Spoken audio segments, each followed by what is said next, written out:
বেঁচে যাবে। আর যে লোকটা কবরে ফেঁসে যাবে সেই লোকটা সব জায়গায় ফেঁসে যাবে। কবর একটা এমন ইমিগ্রেশনের ঘর, কবর একটা এমন চেকআপের ঘর যেখানে আপনার আমার 10 বছর, 20 বছর, 50 বছর, 60 বছর, 80 বছর, 100 বছরের জীবনের 3টি প্রশ্নে এমন পরীক্ষা হয়ে যাবে যে মালটা চলবে, মালটা চলবে না, মানদণ্ডে দাঁড়িয়ে যাবে। কবর আপনাকে সাবধানতা দিচ্ছে এমন একটা ঘরের কথা। ওসমান গনি জবাবে বললেন, এর জন্যে আমি কবরকে দেখলে বা কবরের কথা শুনলে আমি অঝোর নয়নে কাঁদি। লোকটাকে, এর মূল্য কত? এই লোকটার নাম ওসমান, শুধু নয় গানি। তিনি কত ধনী ছিলেন, মাল ইসলামের জন্য কত ব্যয় করেছেন। শুধু তাই নয়, তার নাম হচ্ছে যুনূরাইন। তিনি নবীজির 2খানা মেয়েকে বিয়ে করেছেন, একটা মারার পর আর একটাকে বিয়ে করেছেন। শুধু এই পর্যন্ত নয়, আল্লাহর নবী ওসমানের জন্য 2টি সুসংবাদ দিয়েছেন। পৃথিবীর সুসংবাদ হচ্ছে ওসমানকে দেখে ফেরেশতারাও লজ্জা পায়। আর আখিরাতের সুসংবাদ, বিশ্ব নবী বলছেন, ওসমান তোমার আর আমার জান্নাত পাশাপাশি হবে। তোমার দরজার সামনে আমার দরজা থাকবে, তোমার জানালার সামনে আমার জানালা থাকবে। তুমি ওসমান আর আমি আখেরি পয়গম্বর, আমাদের দুজনেরই জান্নাতের উদ্যানটাকে আল্লাহ পাশাপাশি সাজিয়েছেন।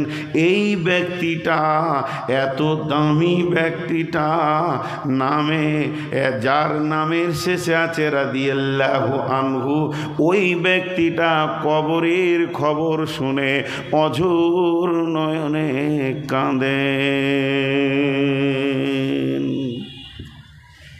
আপনাদেরকে কি ভাষা বললে বসবেন আমি ওইটাই বলতে রাজি আছি, পায়ে ধরতে রাজি আছি। যদি বসেন, পায়ে ধরার পর দাঁড়িয়ে থাকা লোক আমি দেখতে পারি না, একদম প্রথমেই বলেছি। চামড়া কত মোটা আছে, তোদের লজ্জা শরম নাই।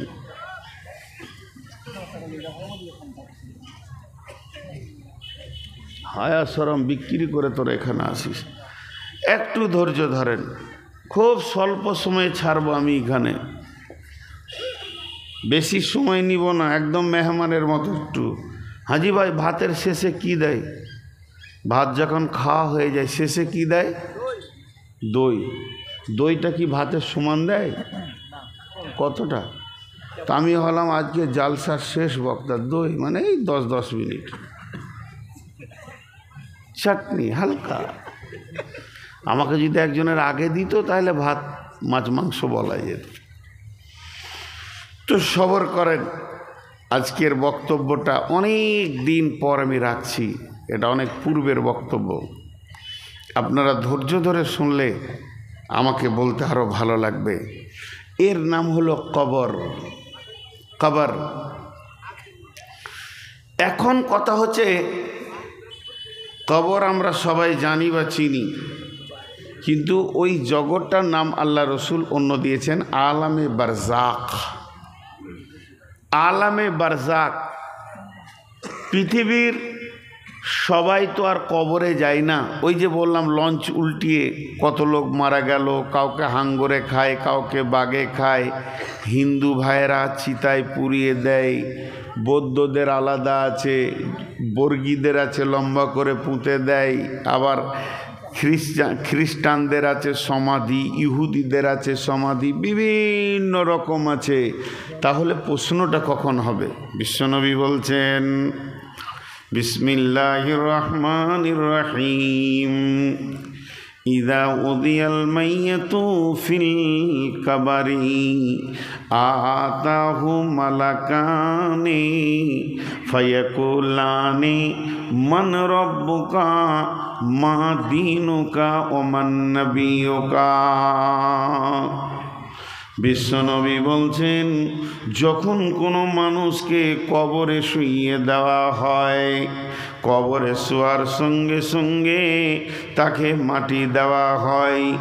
ওই মৃত ব্যক্তি কবরের ভিতর থেকে সব বুঝতে পারেন, আমি আজকে দেশ ছেড়ে চলে এসেছি, গোরস্থানে পৌঁছে গেছি।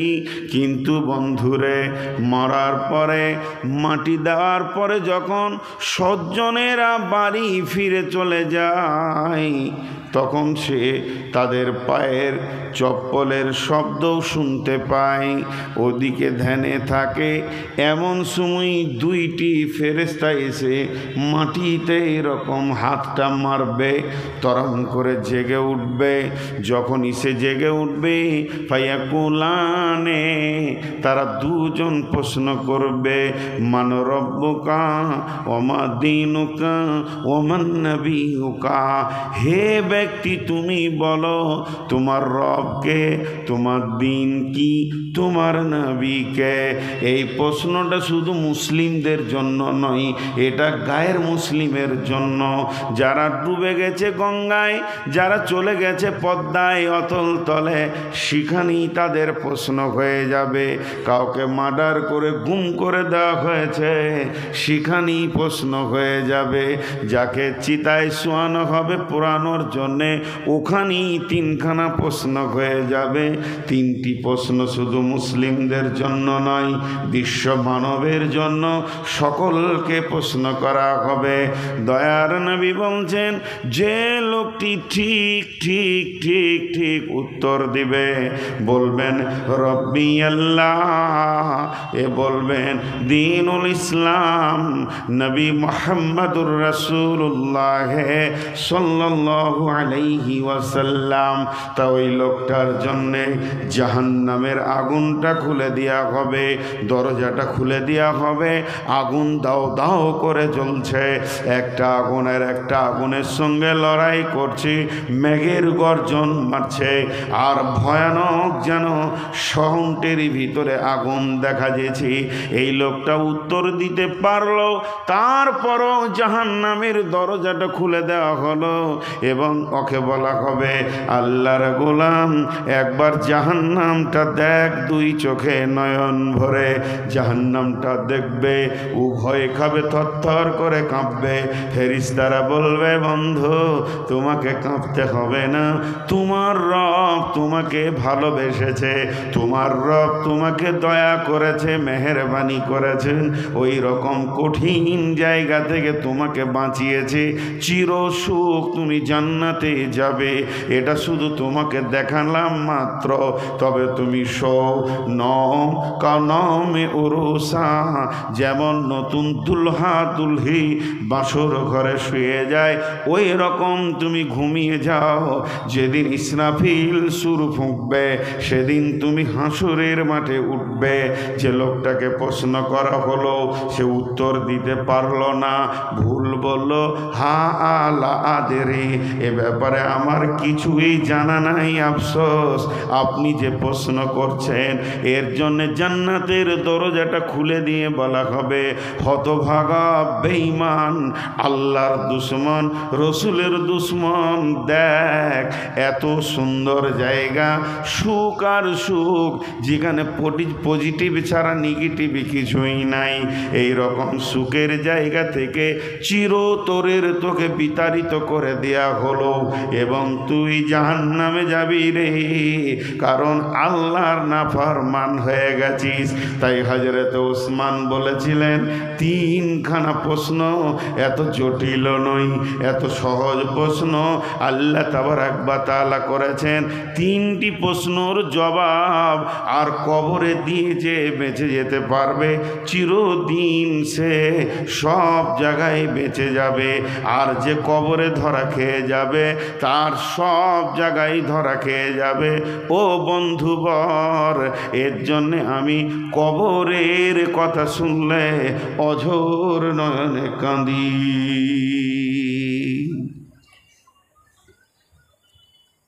আহা, ওই পাঁচটা যে ছাগল আছে না, ভেড়া আছে, দাঁড়িয়ে আছে,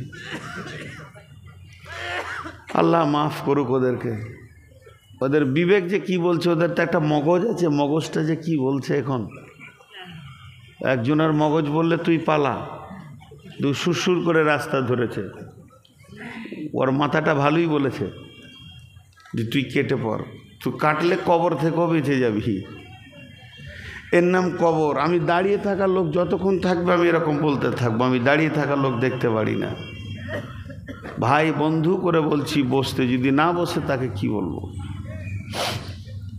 এখন একটু আগেই যাই, কবরবাসীরা কি অবস্থায় থাকে, ভিখারিরা যেমন চাতক পাখির অবস্থায় থাকে এরকম থাকে। বীরভূম জেলাতে একটা গোরস্থানে 3টে লাইন লেখা আছে। কে যে লিখেছে, তার ব্রেন কত সুন্দর। কি লিখেছে জানেন? হাই রোডের ধারে, গোরস্থানটা হাই রোডের ধারে, আর যে যাবে তারই চোখে পড়বে কথাটা। আমি আয়াতগুলো 2 মিনিট পর বলছি। তো হাই রোডের ধারে লেখা আছে, হে পথিক ক্ষণিক থেমে যাও, আমাদের জন্য দোয়া করে যাও।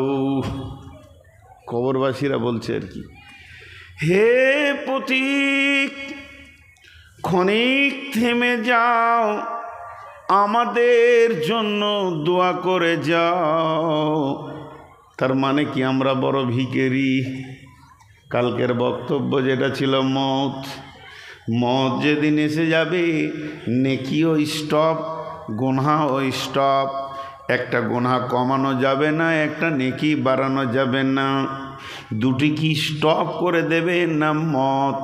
কবরবাসী এখন বহুত কষ্ট করে দেখছেন যে এখানে আমাদের আর নেকি বাড়াবার কেউ নাই, যদি দুনিয়াওয়ালারা কিছু পাঠায় তবেই আমাদের রাস্তা আছে।